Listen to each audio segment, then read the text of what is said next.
Welcome to Living with Gratitude Live. I'm your host, Chester Elton, the Apostle of Appreciation, coming to you from the Gratitude Viral Epicenter of the Universe Summit, New Jersey. You know, we're broadcasting on LinkedIn Live and Facebook and YouTube. We're also running on Marshall Goldsmith's channel, which is great fun. So we're reaching just under 2 million potential followers. Well, you know, it's all brought to you by the wonderful people at the Methods Network. And if you're looking for a great production value for your conference or for your, LinkedIn Live or live shows, get a hold of the guys at Methods. They're wonderful. Well, listen, I want to introduce you to you today, my new friend. Nick Bradley is just one of those guys you want to spend time with. Let me give you a little bit about his resume so that you'll get to know him as we jump into our conversation today. Nick Bradley is an entrepreneur and author. He's a speaker and investor. His background is in growing and scaling VC and private equity-backed businesses. Having successfully built and bought and sold a number of companies, he's removed himself from the day-to-day operations, and his focus now is on helping entrepreneurs get where they want to be in business and in life. Nick is very passionate about his personal and professional development, showing up and being the best version of himself every day, and you will see that today. His bigger vision, though, is to help bring entrepreneurial skills and expertise and that mindset into developing nations. We're going to talk about that a little bit so that they can follow their dreams, live a life more on their terms, using entrepreneurship as a global force for good. So let's welcome to the show, Nick Bradley. He's a delightful Aussie living in the UK. You can take an Aussie anywhere and they're delightful. Welcome to the show, Nick. Wow. I mean, Chester, what an introduction. And I've even worn some orange for you today. I had to. I love it.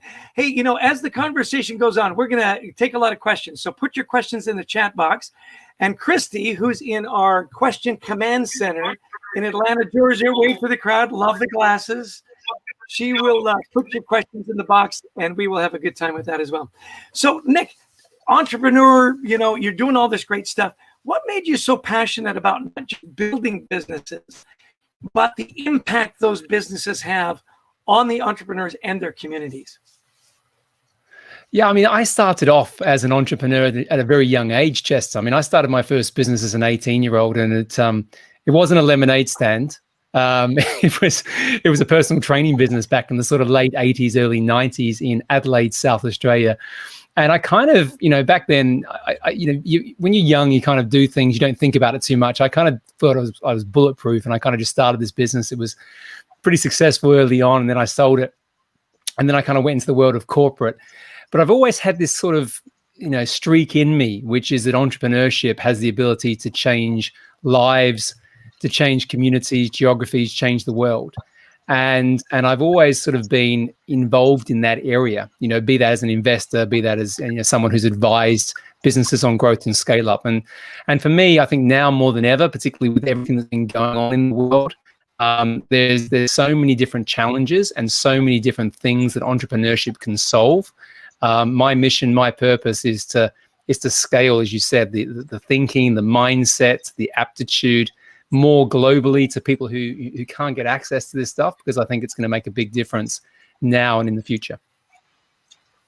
Yeah. And, it really is. You've gone international as well. I know you're helping people in third world countries and developing countries. And it's interesting because we get people from all over the world on our broadcast here. We've got Khalid from Abu Dhabi, Elizabeth from Maryland, from North Carolina, Anna Dini, I hope I said that right. Marion from the UK, folks from Canada, and so on. Welcome to the show. Talk to me about the work that you're doing in the developing countries and why that's so passionate about. You're so passionate about that. Yeah, happy to. I think what we've done is we predominantly kind of work with businesses that are, they have the potential to be great, right, but they're stuck. And what I do with that, is go in there and kind of help them be able to be more successful, to make a greater impact, both financially and kind of more socially. And so what I'm finding through that is that as we help founders, CEOs of these businesses, business leaders understand the context between being both financially successful, but also having, more of a conscious capitalism viewpoint, it's allowed us to start to work more globally, as you were just suggesting. So my view at the moment and what we're doing is working more in developing countries and trying to open up opportunities around mentorship and coaching to people who are, let's say they haven't had the education, they haven't had the privilege, if you like, of university education and things like that, but they have a streak of entrepreneurship. They can see problems and they want to have a vehicle for putting solutions into the world. And what we're trying to do is bring together entrepreneurs who have had success, and getting them to mentor people in third world countries, in developing countries, as a kind of a give back. Because I think the more that people make a contribution just in life, the more they feel complete, the more they feel fulfilled. And so we're starting to open up those avenues as part of our work. That's so cool. I love sort of your mantra. And we read this last night as we did our teaser show, but I think it bears repeating. It says, I'm a big believer that you're always growing, always learning. That's what life is about. My whole ambition is to build an empire and create more impact. And I'd like to be able to help other people do that as well. As we talked about, sometimes empire has a negative connotation, and yet building an empire for good, not the Death Star kind of empire, the empire for good. I mean, who wouldn't want that? To your point, you raise up the education and the ability for people to educate their kids, and that's the tide that raises all ships. That's really what you're trying to get to, isn't it? Yeah, it is. And I thought about this long and hard, right? I thought, and you've called it out, the word empire can sometimes mean different things. It can mean, Genghis Khan, taking over, the tribe next door in a different country. It can be, the person in a business who empire builds, and we talked about this briefly last night, then tries to suck up all the resources, usually their own self-interest. But I don't think that, right? I think that scale, right, is such a driver of both impacts and importance and different things in the world. And I just like the terminology of empire, because I think empire means scale. It means making a greater impact. And what I want to be able to do is I want to be able to, it's almost like a rally cry. I get a bit passionate about this, is businesses that are creating really transformational scale in the world. And some we can talk about, you've got the Amazons, you've got the Facebooks, the Googles, but it's not just them. I think if there was more collective consciousness around what they could be doing, then more of the problems that exist in the world could be solved. And as we briefly touched on last night, it's not just governments who necessarily have to do that, in my opinion. I think entrepreneurship and the empires of this world, the business empires, have a role to play in that. Yeah. So, obviously, our whole mission is to bring gratitude into leadership and into business. You've got to have some stories about, as you've helped entrepreneurs in various places, I mean, their expressions of gratitude for your guidance and your help must be really affirming. Is there a particular business that you helped grow and develop, or a particular entrepreneur that you helped that comes to mind that really gave you that sense of satisfaction when they came back to you and said, Nick, couldn't have done it without you? Well, I'll tell you a very brief story of something that happened quite recently, and I get a bit emotional about this, right? Because it was such an interesting thing that happened, right? So quite often when you go into a business, there are there are 6 areas of a business that are normally not optimized, not working. And I take that from a decade of working in private equity and sitting at one side of the table and looking at businesses and saying, you know what, you have the potential to be a great business. A great business meaning, you know, sustainable, profitable, making an impact, making a difference. But you're stuck. You're not a broken business. You're still a good business. You know, you're solving a problem, but you're stuck. And quite often those lenses, you know, the 6 areas is where people fall down.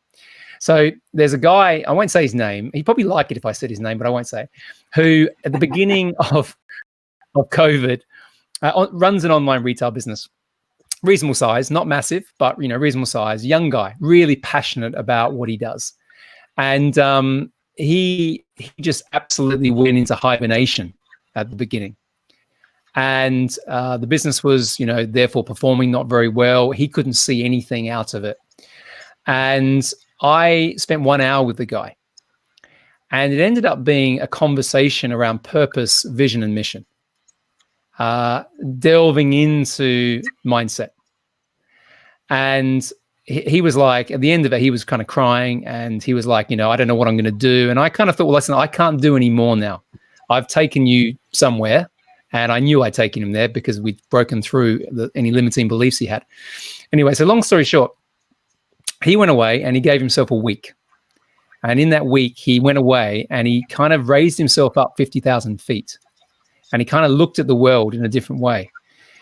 Fast forward now 3 months, he's tripled the size of his business. He launched 3 new products, which were very focused on health. So it works in the kind of online retail, but in the kind of rainwear and outdoor sort of clothing space. He created these amazing masks, COVID masks for cyclists and for outdoor adventurers and things like that. Did the whole thing within 6 weeks, and he's literally, as I said, you know, tripled the size of his business from a place where I actually thought he could have even gone the other way. So it's just a small story, but you know what? It's the power of a conversation. It's the power of getting people to rise up and see something differently, and then, you know, seeing that what can be unleashed from that. You know, and the power that somebody believed in him, right? That you would take the time to say, hey, you've got huge potential here. Well, you know, you mentioned COVID and how that was kind of, you know, when he went into hibernation. We've got some COVID questions for you in our question command center in Atlanta, Georgia. So let's shoot it over to Christy. Yeah, come on, Christy, come on over. Well, hey there, Nick. We have a question from Sal in Florida, and he wants to know, what is the one thing that you've had to recalibrate in your business to upscale during these times of COVID? You know, okay, so I touched on a little bit about this, but, you know, it's funny, right? I work with businesses all over the world, and the one thing that always comes back is, as I said before with that story, is the ability to kind of step up, right? Step out of the situation. Now, I'm going to answer this in a little bit more direct way. A lot of people, when they're going through challenge and going through change, particularly if their cash flow, for example, is tiny, or they maybe have a runway of cash in their business, which is, you know, 4 weeks, 6 weeks, which is quite common with a lot of businesses over this period. They have the inability to be able to step up more strategically and start to think about the business in a different way. Now, I'm not going to use the word pivot because it's overused, right? But in terms of collaboration, one is, first and foremost, the leader has to be able to rise up and see opportunities that are out there in the market, which are externally focused. They have to be customer centric. They have to be market centric. So that's the first thing. Then they have to be able to be curious enough to be able to experiment with what's going on. So what I mean by that is, you know, you might have an events business, and that events business, you know, relies on the fact that people used to get together. They can't do that anymore, right? But that events business might still have a problem that it's solving, which is around something like employee engagement. That problem hasn't gone away, but the way of servicing that problem has changed. So for me, the first part of that, as I said, is stepping up, looking at the bigger picture, and then looking at your products and your marketing to see how you can focus that differently to still solve a problem, because the problem invariably still exists. Excellent. We got another question. By the way, I think that was Sal from Florida. That was his question. But Christy, you've got another one. Yes. We have a question from Indonesia. Suryo wants to know, What is the difference in business growth and growth analyst, and what is the significant impact for enterprise? Wow. So the difference between business growth and business growth analysts. Is that right, Christy? Just I want to make sure I've got that 100% correct. Business growth and growth analyst. Okay, so listen, I'll try and answer this in a very non-technical way, because being Australian, we're quite direct on these things. My view, right? My view on life is this: you need to simplify your planning if you want to grow and scale. So I'm going to start there, and then I'm going to kind of get into the analytics side of things to bring that. So more often than not, I'll come into a business and I'll start working strategically, and I'll see a plan, which is the most complex thing I've ever seen, over 45 pages of a PowerPoint presentation. And I normally say, get it down to 5. Now, the reason for that is if you haven't got clarity, there's no way that you're going to be able to deliver your plan. Now, if I answer this correctly, every business, for it to go from good to great, needs to be underpinned by data, metrics, and analysis. And so I've got 7 businesses currently, and I don't run the day-to-day really in any of them, but I have metrics through those businesses which allow me to be free from the day-to-day. And by that, I mean, I can look at dashboards. I know exactly what the drivers are. But you know what? It's kind of like the two things are hand in hand. Like growth comes, or freedom to drive growth comes from data. So for me, my personal view is you can't really have intentional growth without having really strong analytics and sort of the analysis of it. And to your last point, just to finish it around enterprise, all great businesses, every single one I work with, has really, really strong analytics that underpin decision-making, externally focused, market-driven. So those things, as far as I'm concerned, are interchangeable. Excellent. So talk to me about, you started with your training business when you were 18. Was there a business that you developed and sold or helped grow that really taught you those principles? That was kind of your biggest education that really brought you into the entrepreneurial space, where now you've dealt with 20 plus companies. The biggest, was there one company that taught you that lesson? Yeah. Well, you know what? Hindsight, it's one of those hindsight things. I learned when I had that first business when I was 18, and as I said, I thought I was unstoppable. I learned about customer-centric approach to everything. So everything, and that sounds, again, relatively simplistic, but a lot of businesses that I get involved in now, they forget the customer. And the world is changing so quickly that a problem that your business may have solved even 18 months ago or 12 months ago may no longer be a problem. And a lot of people kind of get too insular. So I learned that in my first personal training business, because that business, even though it was small, was all about relationships. It was all about rapport. It was all about kind of connection. So that was the first piece. When you get into the bigger things, the sort of 20-odd businesses that I've been involved in, which have been sold literally into the billions combined, that's come from a private equity, sitting on the side of a table, being sent into businesses to do turnarounds, and then just getting a heap of information, insight, data, experience of seeing what works and what doesn't. So you could argue it's a decade of live experimentation. And so from that's where this kind of the lenses that I look into businesses, come from. And very quickly, purpose is the most important thing. Lots of founders these days have lost direction. They start the business for one reason, but when they go into scale up, they forget exactly what they're trying to achieve. So it sounds simplistic, but it's very, very important. Then you've got profitability, managing cash effectively. You've got proposition. So in other words, do we have something here that really solves a problem, which we spoke about previously? Then you've got predictability of revenue, which is, again, making sure you've got intention around your commercial activity. Then it's process, which comes a bit into what we talked about with data and metrics. And then the last one, arguably the most important one, certainly up there with purpose, is people. High caliber people, just demonstrating values and behaviors that are driven from an intentional culture. Excellent. Well, people and culture, that's where we live, right? That's what I've been writing about for 20 years. you said, customer-focused businesses. What would you say to people say, well, yeah, I understand that, although I think it's important to be a really employee-focused first. You talk about the entrepreneur needs to remember his or her purpose.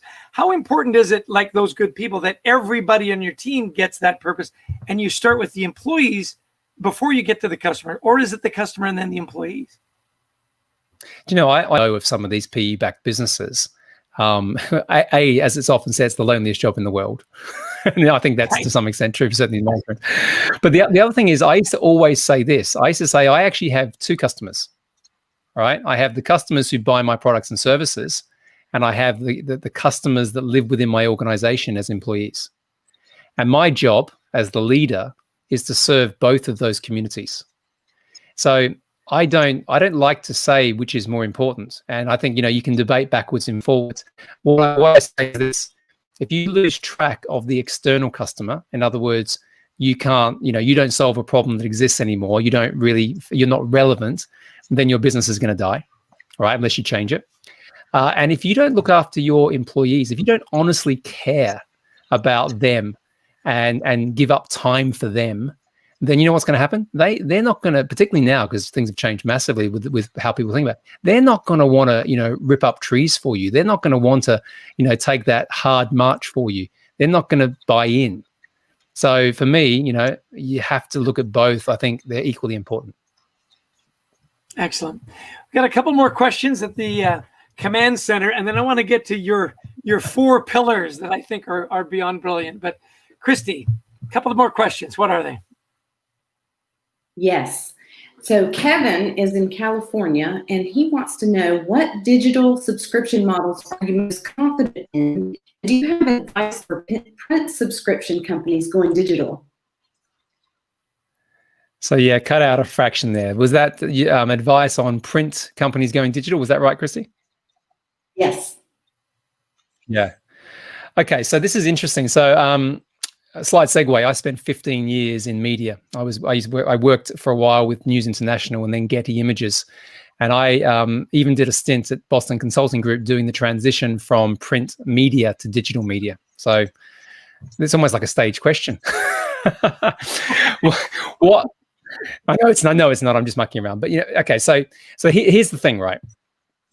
Anything that's I call analog that needs to move to digital, you have to understand what really is the importance between those things. Because old business models that are sort of certainly from the print to digital piece, what we did when I did the transition in the sort of magazine days is we said, what's really here?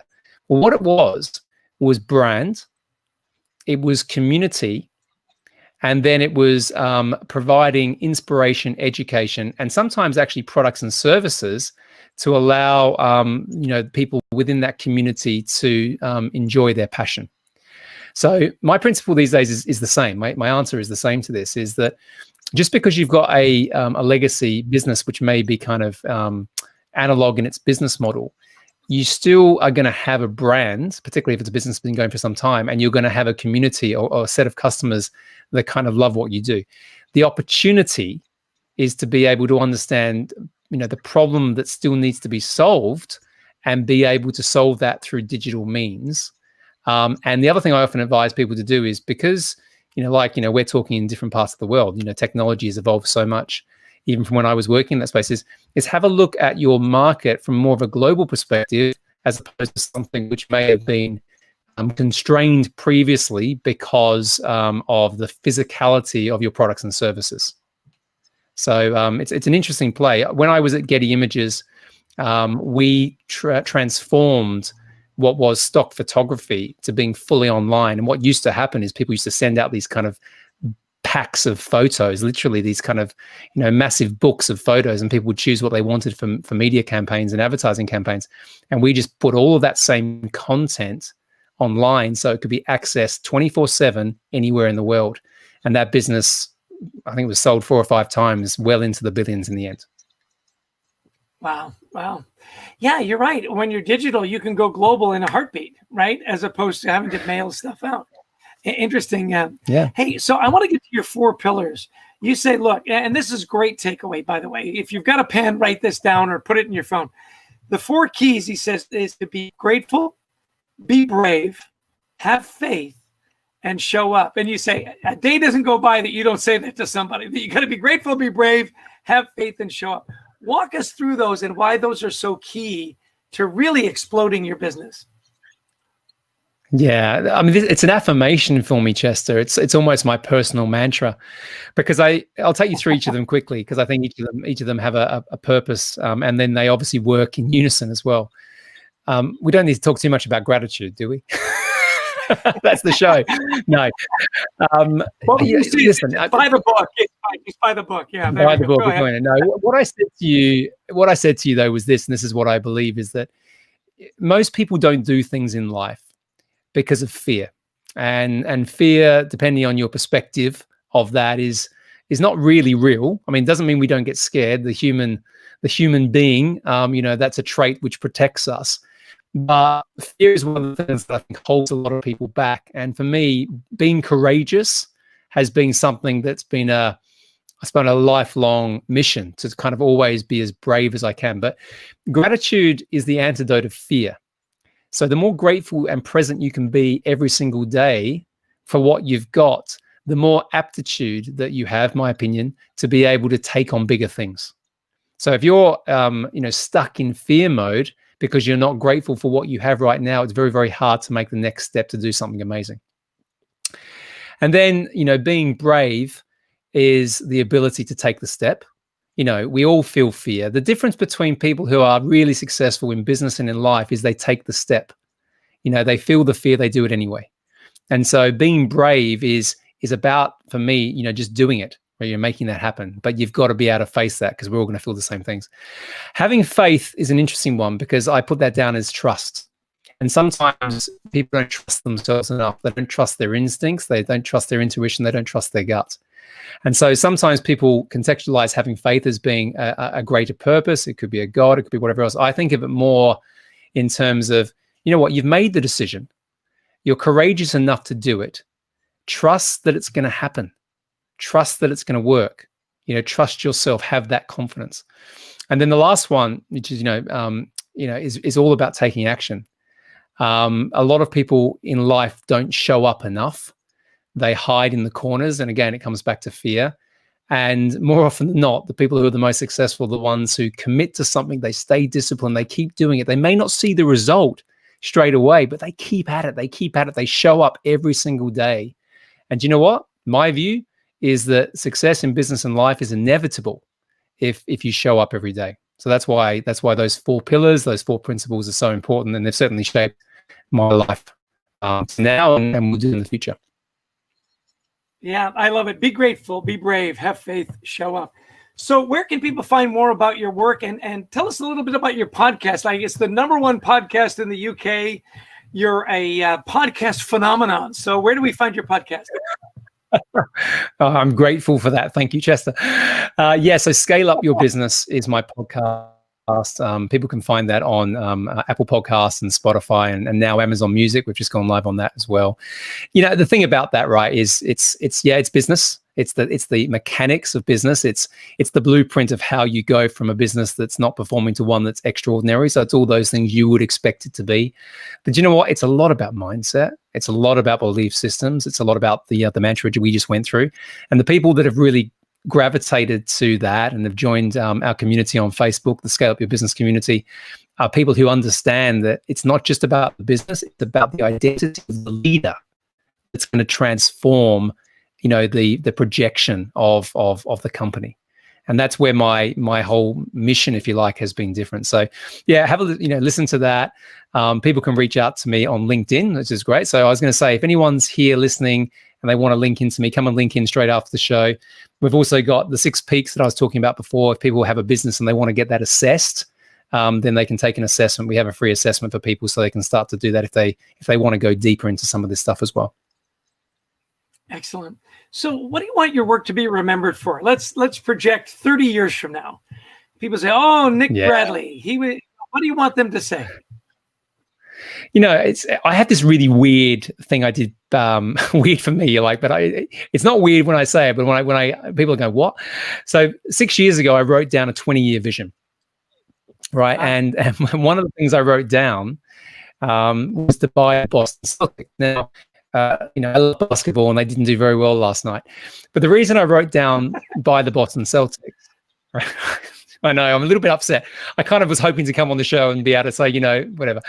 But, it's not about the Boston Celtics. It's about the ability to write a check, right, to do that. Because my view is this, how much good must I have created in the world? How many lives must I have changed in the world to be able to write that check? Now, as I said, I wrote that 6 years ago, and it's still something that makes me think the ability, the identity of me then, what is that like? But the bigger piece that sits underneath that, because it's a bit flippant, I get it, is back to what we said, entrepreneurship has the ability to change people's lives. It has the ability to change economies. It can drive progression. It can drive prosperity. It's a force for good. And I want to be known as, someone who has absolutely helped people deliver freedom in their, freedom from the businesses, the ability for them to be able to do more in their lives, to live life on their terms, and to provide entrepreneurship as a vehicle for people to be able to make a greater impact. So if people say Nick Bradley did that, and he bought the Celtics. But if he did that, then you know what? That would be a pretty amazing life, right? I'd be pretty happy with that as a legacy. Well, that's excellent.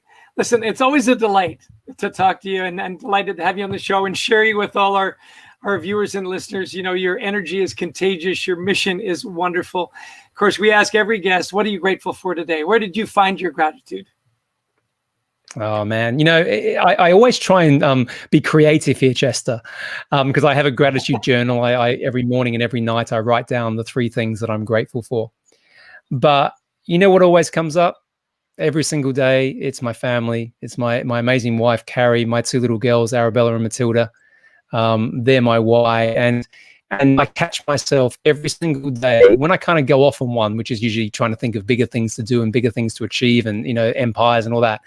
The thing that catches me every single day is just looking at how they are growing, how they're developing, how they're experiencing life. So that's my gratitude today, and it's my gratitude every day. Excellent. Well, listen, we're going to wrap up the show. Stick around so we can chat a little bit afterwards. That's always fun. But listen, wave goodbye to everybody. Thank you, Nick. You're always amazing. Go to his website. Awesome. Be brave, have faith, show up, and be grateful. Hey, listen, we love having you on our show and tuning in. Grateful for your presence. We got a little commercial from our sponsor, our wonderful Harper Business Books. Ellen Mullally said of our book, I love this book. And then a little call to action. Buy me, buy me, buy me. Available on Amazon. Hey, listen, I want to say thank you to Christy in Atlanta, Georgia, who always does a great job. Love the classes. The world's greatest online producer, Brent Klein in Austin, Texas. If you want a production this great, get a hold of Brent at the Methods Network. Hey, listen, be grateful, be kind, be brave, show up. Find your gratitude today and perform a random act of kindness. It'll make you feel better and it'll make them feel better. Grateful for your time, everybody. See you next Thursday at 1 o'clock. Same bad time, same bad channel. Cheers.